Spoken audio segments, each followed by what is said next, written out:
and you will be in a whole relationship with a whole other person. A long-term, you'll be with this person. You'll have to talk to this person. You have to deal with them when they're sad, angry, hungry.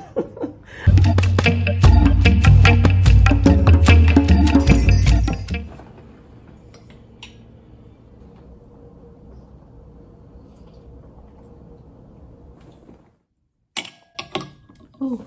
So today is the new moon in Taurus. I will be doing ritual tonight.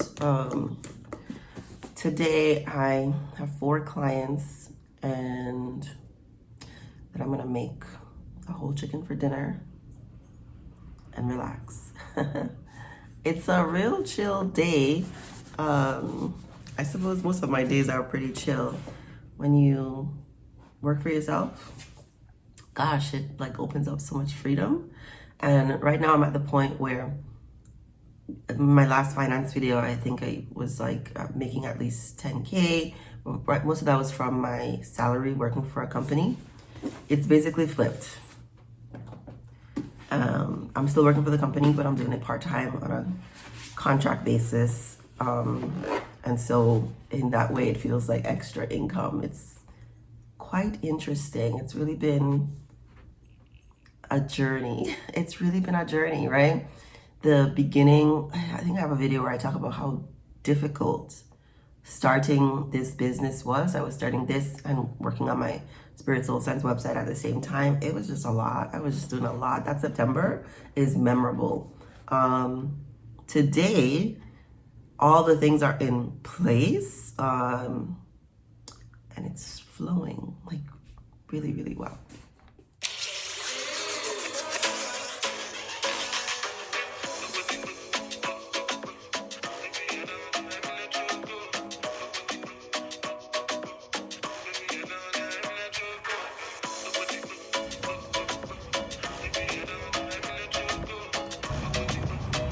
Why is it 60 degrees in Atlanta?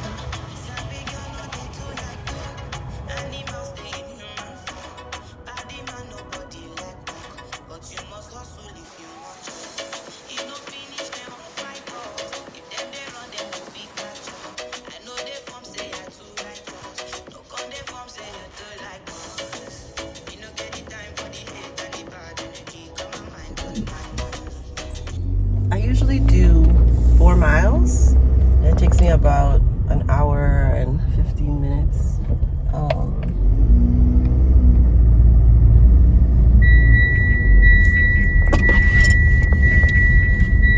My endurance is not where it used to be, like pre-winter.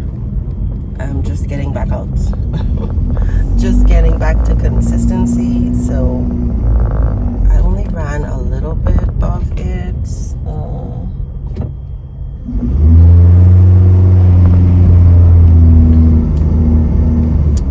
It is about 9:30 now. I'm going to take a shower and then see my first client at 10. What else did I want to tell y'all?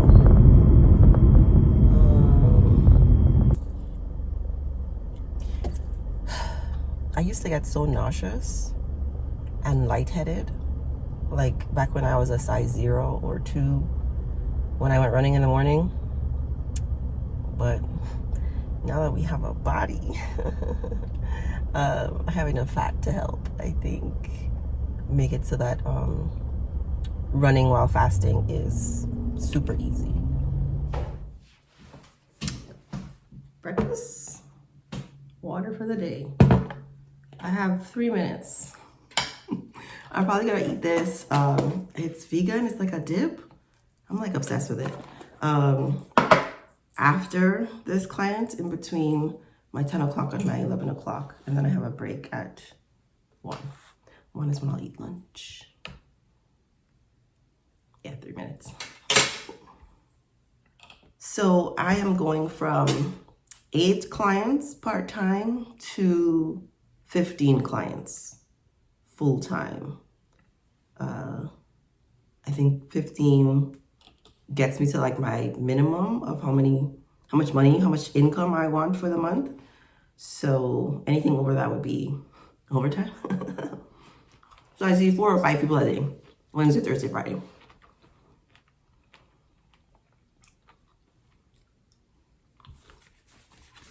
Right now it's really working.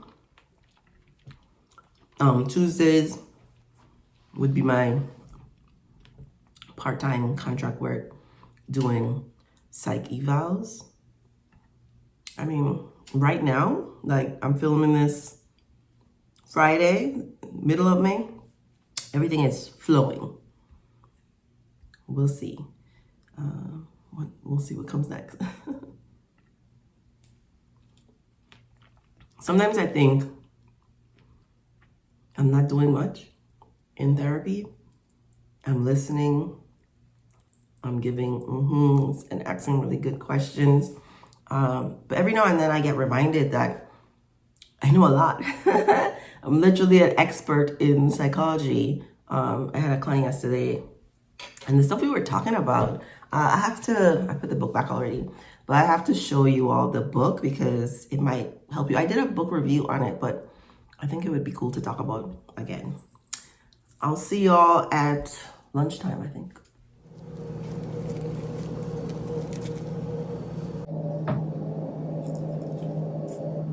Hey.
On Saturday mornings, I usually do plant things or relax, sleep in, that sort of thing. If you've been following me for a while, I think I've talked about Tank's and Jay Valentine's podcast, R&B Money. They come out on Saturday morning, so sometimes I look into that. And today is the day Music Soul Child comes out. This one is really wet. I'm gonna break it apart, but it's really wet. Hold on. And I really love their podcast because they are so real. The conversations are always so deep and applicable to real life. Like, I was just telling someone recently, everybody, I don't care who you are, has moments of self-doubt. Depending on what you've been through, you might have more than other people, but everybody has the moments. And on my channel, it's really about like, how do you get to the point where you have it under control or are able to enjoy life and do what you want, right? I think that's like the whole point of it. really getting my fingers in there. The whole point of it, like, how do you enjoy life? Like, mine take deeper. It's really like making a choice that you want to do things a certain way, do things differently, unlearn things that you have. I've been underwatering this. I feel like underwatering has been underwatering is very new for me. I feel like wow, sadness. I feel like I always overwatered, like not just figuratively, but like literally. It's nice to be evolving and changing and growing. I wonder if this is going to grow again. I gotta water these. Here's Music Soul Child talking all about his growth and his traumas and how, you know, it's impacted his career and his life and his interactions with other people. There's a version of that for your life too. There's a version of that for my life for sure. Like, are you getting better? Are you learning? Are you having fun in this whole process? I think we're in. I don't know if I want any deeper than this. How does that look? Colorful. Some other things will go in the front here. Check out my shears.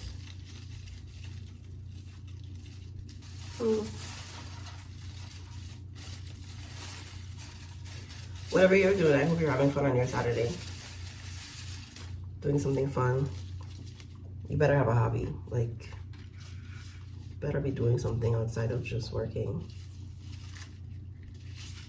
I've also been having a lot of thoughts on friendship. You know, I did a video last year about my friendship journey, or like, not a journey, but like making friends last year, and what that's been like in Atlanta. How difficult, or has it been hard, or just longer than I thought it would take to find genuine friendships. I've been influenced by a vlogger here on YouTube. I never watch vlogs. I don't know, other people's lives, I'm just not that moved by. So I've tried watching vlogs, like, to make my vlogs more interesting, because my life is real regular and boring, peaceful, really. Tried watching other vlogs to like get inspiration for like how to keep interest, all that stuff, and watched a lot of vlogs. Never finished most of them, but watched a lot of vlogs. But Peyton Charles, like, there is just something about her style which has inspired this video. I feel like she's transparent and also says, hey, there are also things that I'm not sharing. Y'all know I love that. I love when people say there is something going on, but you don't need to know. I feel like it really helps maintain boundaries. I don't know, her, even like the parasocial relationship that she's curated with, you know, PayPals. I don't know. Anyway, you can go check out her vlog. I think she's really interesting. But she had a point that she was making about friends. She just went on a trip to Thailand, which was so funny because, right, I went to Thailand last year, and we had completely different experiences. But I mean, she went to like the beach part. Neither here nor there. You can watch my Thailand vlog. You can watch her Thailand vlog. I think both very interesting. But she has had not so great history of friendships. And right, that's not necessarily my experience with women, because I have 4 sisters and because my parents really taught us how to be in relationship, friendship with each other, that even as adults we're able to resolve conflicts fairly easily. And it's not, right, it's not that big of a deal. There's no lying, there's no malice, like there's no, you know, undercuts, you know, cheap jack, like there's not really any of that. It's like a disagreement, we rectify it, we move on. But as she was talking about this difficulty in friendships, she's made a new friend and really figuring out like who to trust, who not to trust. I also follow her on Instagram. I like stories, I like insights into people's lives, right?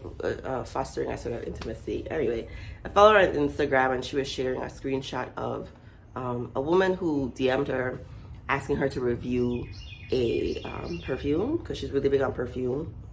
Literally influenced me to go buy perfume. She's so interesting. And that lady came back maybe months later and was like being really mean and nasty. Oh my goodness. Strange. Not an experience I've ever had, I think, with anyone, male or female. She responded to the nasty email because we're human, right? It wasn't an email, DM, and asked like, who hurt you? And the woman responded, well, this is the one you responded to, so who hurt you? Real toxic. Oh my God, like, oh, what is wrong with that woman indeed? But still, a question for ourselves about what frequency are we at right now? What do we want moving forward? Who are we going to entertain and respond to? Because what you focus on will increase. Combine that with like what's happening in my life right now. I'm not on a friendship journey. I'm not even like trying to make friends. But tomorrow you'll see, right? Tomorrow I'm going to a brunch with Exodus Summit Atlanta group, right? So women, I've talked to y'all about Stephanie Perry, right? And my desire to leave the States. Stephanie's the same way. She has this whole thing about Black women really embracing ease and flow in your life and not doing too much.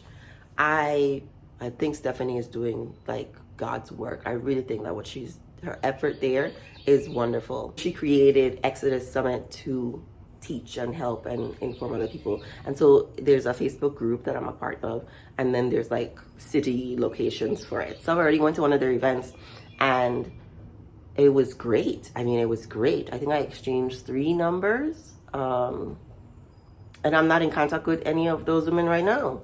And at the time when it was happening, when I was at the event, when I was at the event, I was like, wow, these are like-minded women in the sense that we are thinking about embracing ease. We're thinking about leaving the United States. We take international trips. So I thought that connecting with them would be easier than what I had experienced already in Atlanta. No, it wasn't easier. I'm definitely I want to be a friend. I'm going to pursue you as a friend. I'm going to make efforts to message you. I'm going to make efforts to plan things. But I'm also in my era of giving with reciprocity and not over giving or under receiving. So if you're not reciprocating, girl, what are we doing? What is happening? And so since I've stopped over giving, I've really paid attention to what are people really offering.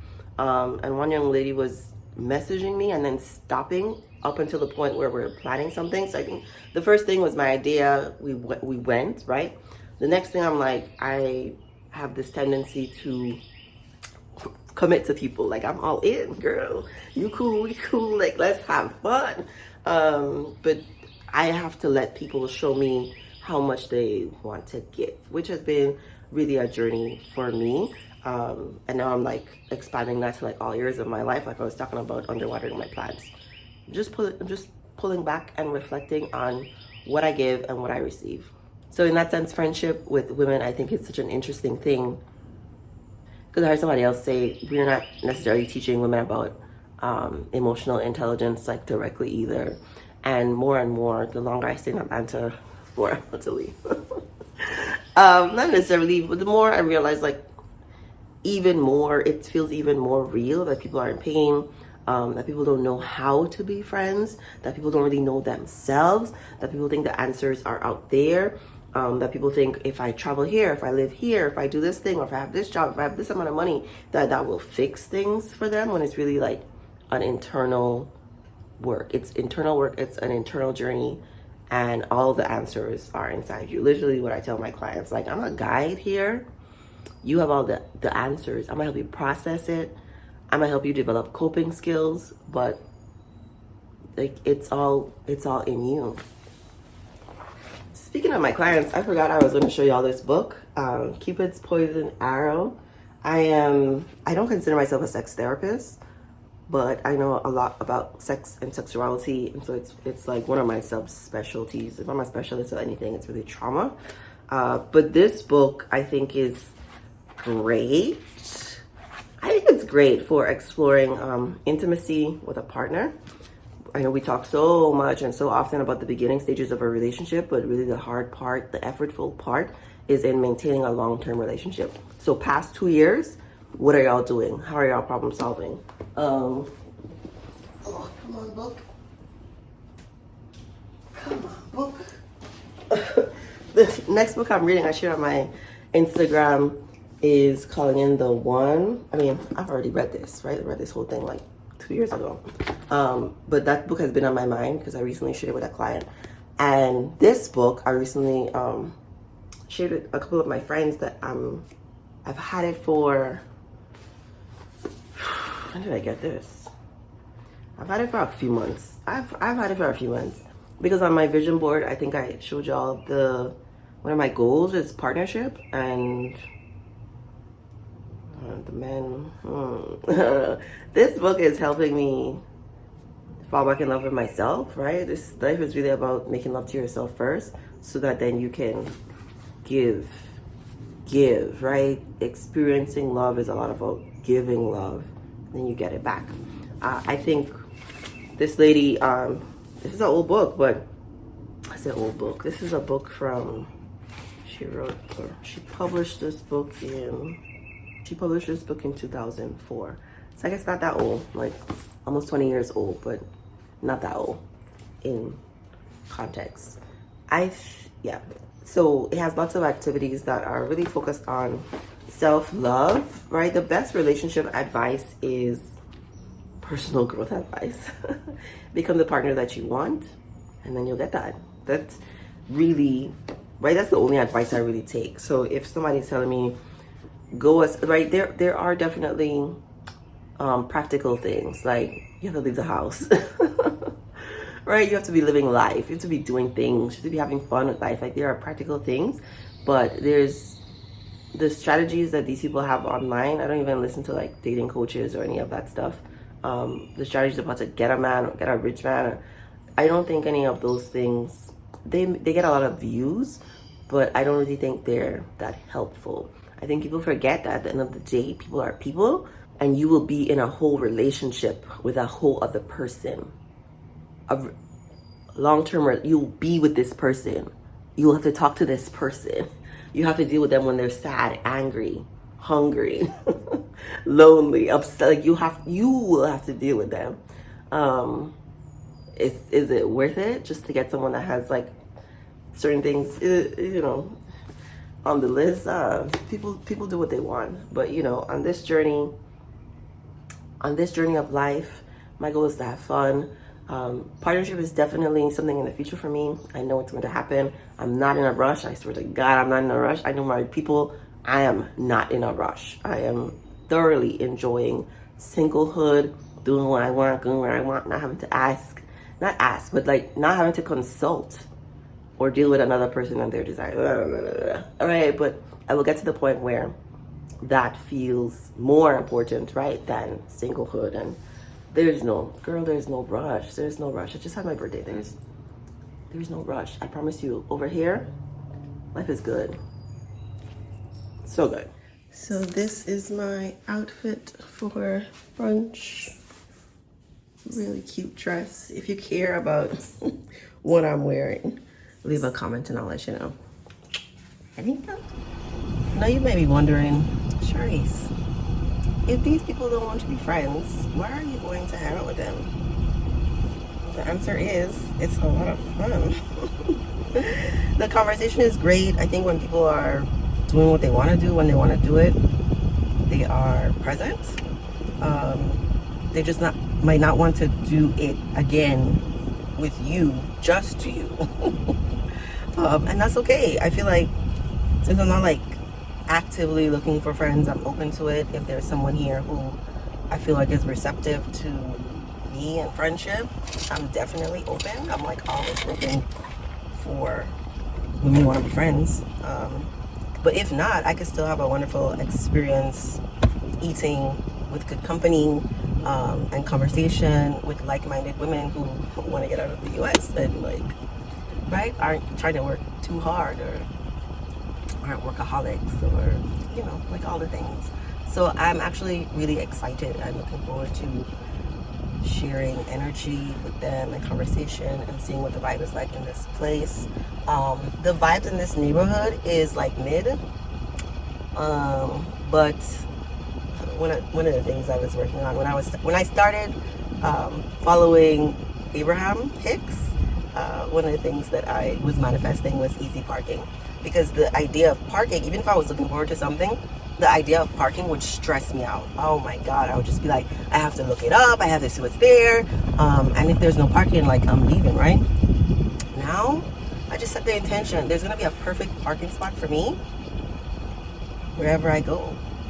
Literally, I'm parked on the street and the entrance is right there. I tried to park in the parking lot was full, but I looked around, didn't even have to circle. Looked around one time, and it's there for me. God is always working. Amen.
walked up 2 flights of stairs. Here's the museum. They did a 360. You see everything. That museum was probably as big as this area. They went back downstairs. They said, and this is the factory that a lot of people work in. And these is where the people live. And now we're back downtown to the Jewel First Club. Not the first club. No. I don't believe that. I don't believe that. That's a hole in the wall. Right.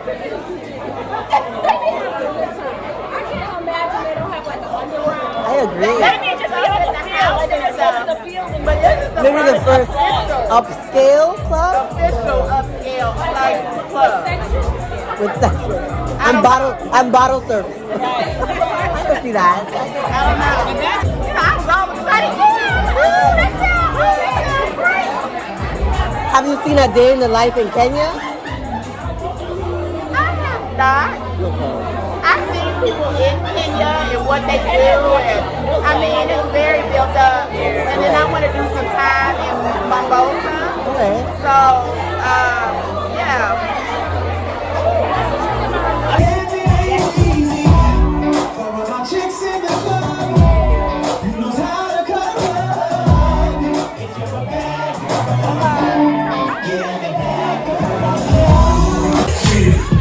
Alright, y'all. What I'm about to do right now, I'm about to call out all my MC clubs, all the ones I know, all my face buddies.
or Trinidad or living abroad or remote work or, oh my gosh, the conversations, the vibes fed my soul. I swear to God, this is why. I will see them again next month because they're planning different activities. It's a vibe. It's so much fun. Like, I had a good time. I'm going to Savannah next weekend, but I'm not going to vlog that. But when I go to Costa Rica, I'm definitely gonna vlog that, and I'm